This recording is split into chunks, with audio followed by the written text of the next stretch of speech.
高志刚今天召开转任统一期 11师二军总教练的说明记者会，最后在感谢球迷时，他不禁哽咽落泪。高志刚也说，希望未来球迷能继续到球场为他和年轻球员加油。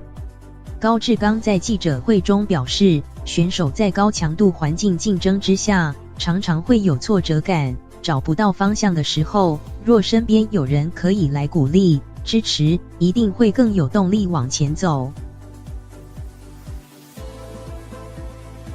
此时高志刚哽咽说，我要谢谢过去一直支持我的球迷朋友们，不管透过任何形式，从早期写信，现在用社群传讯息，到球场加油，甚至在路上碰到时握着我的手，老实说每一次支持对我来说都是非常有意义。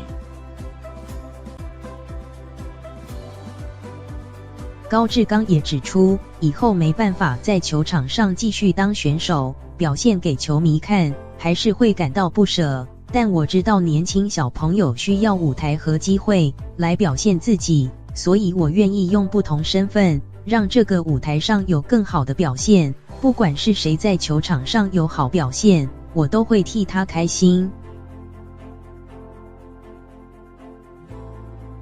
高志刚笑说，1月30日看到彭政闵开隐退记者会哽咽时，还在笑他，没有想到今天我也这样，一直到现在球迷都还会鼓励我，或许隐退后他们会失望，但只要决定好了，我就会继续往前走。